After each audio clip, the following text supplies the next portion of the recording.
Hello everyone. Today in this video I am going to explain the verb main and auxiliary.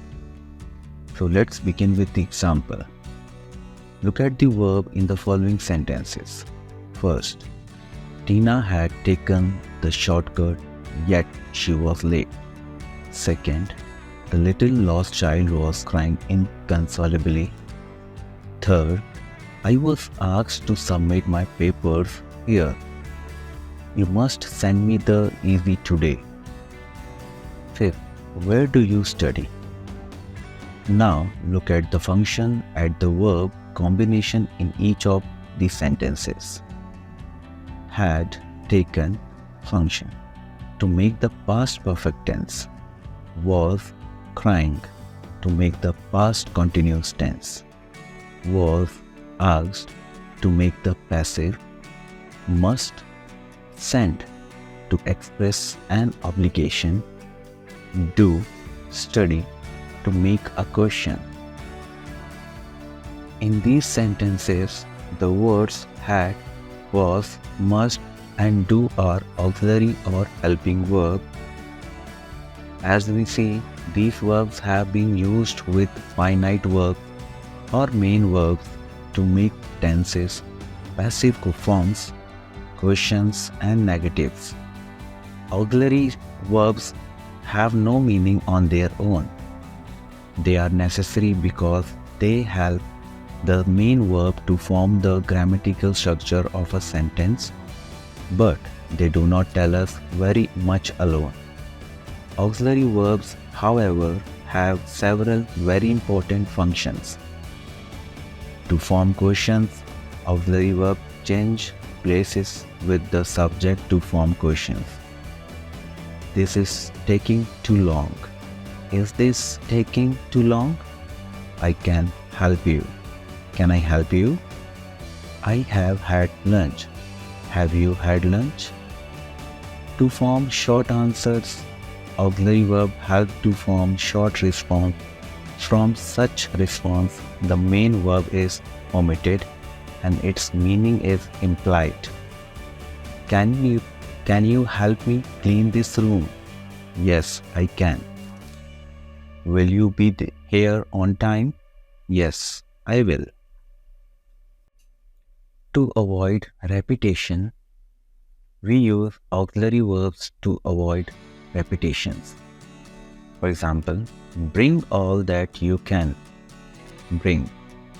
If you haven't any idea about the theft, you has any idea about the theft. To form question tags, when we speak, we often use tags to check or reinforce information that we may or may not be sure about.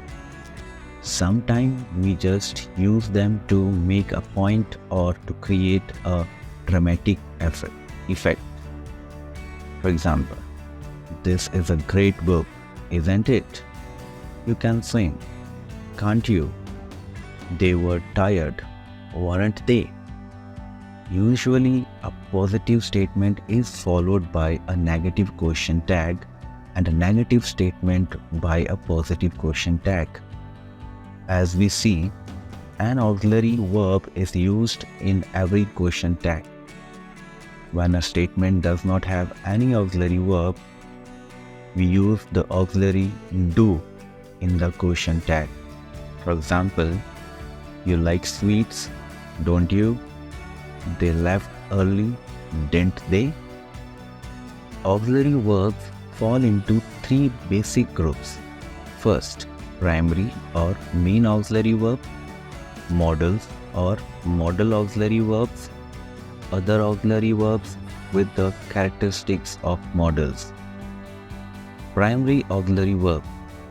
The primary auxiliary verbs are called so because they are the most used in forming tenses, negative, and questions. These are forms of the verb be, have, and do. Remember, we can use these three verbs as main verbs too. Now let's talk about be. Be is used with ing forms of the main verbs to form continuous tenses. For example, she is playing basketball in the garden. Present continuous. He was running after the thief. Past continuous. The verb be plus past participle is used to form the passive. For example, the shop was closed. The curtains are drawn at night. Now let's talk about have. The auxiliary have can be used to form perfect tenses. For example, she has never worked before. Present perfect. They had lived in Delhi for a long time. Past perfect. Now let's talk about do. The auxiliary do can be used to form negatives of the simple present and past tense forms. For example, he does not dance very well. She did not obey her mother. Do is used to form questions in the simple present and past tense form. To form the question from of a declarative sentence in the simple present or the simple past, we use forms of the verb do. For example, I want some tea. Do you want some tea? I liked the party. Did you like the party? When we use question words to form questions in the simple present or past, the auxiliary do comes after the question word. The main verb comes after the subject and is always in its base form. For example, Karan said he was well. What did Karan say? Nikhil keeps all his important papers in this desk. Where does Nikhil keep his important papers? To explain this, we have one table form. For example, I like chocolate. Do you like chocolate? Simple present. For third person singular in the simple present, Navya likes chocolate. Does Navya like chocolate? For simple past, everybody liked the show. Did everybody like the show? Do is used to show emphasize.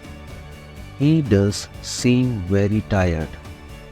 She did perform extremely well on stage. Now let's talk about modals or modal auxiliary verbs. Modal auxiliary verbs also are helping verbs.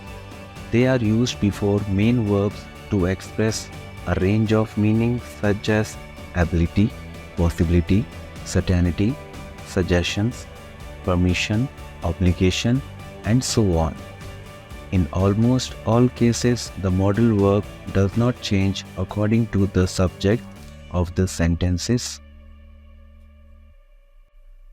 We see that semi-auxiliaries are made up of two or more separate words followed by a to infinitive or a bare infinitive. For example, Sheila is likely to stay with her mother. Rashi wouldn't dare disobey me. Unlike modals, these often change their form according to the subject and may have a full range of tenses. They can also be combined with other auxiliary verbs. For example, we were able to get in to see the film. Expressing ability but changing with tense. He has to take responsibility for what he has done. For expressing necessity and changing according to subject. We will have to come back tomorrow. For expressing necessity but taking a modal verb before it. To form the negative, not is attached to the auxiliary verb that comes after the subject and not to the semi-modal phrase. For example, we weren't able to get the tickets for the trip. You don't have to wait for me. To form questions, the auxiliary verb that comes just after the subject is reversed and not the semi-modal. For example, weren't you able to get the tickets for the trip? Do you have to wait for me? So I hope you liked this video, and for more videos stay tuned to the ABZ network. Till then, take care, bye bye, have a great day. This means that the modal verbs need not agree with the subject in number and person. Modal auxiliary verbs include the following: can, could, may, might, shall, should, will, would, must. For present ability, for example, she can solve this problem. For past ability, for example, I could play the piano, but now I have arteries. For permission, for example, may I watch the tennis match on television? Remember, may is rather formal. For suggestion or advice, you might try solving this sum again. Certainty, she must have reached home by now. Request, could you get me a glass of water? For necessity and obligation, you must fill out this form.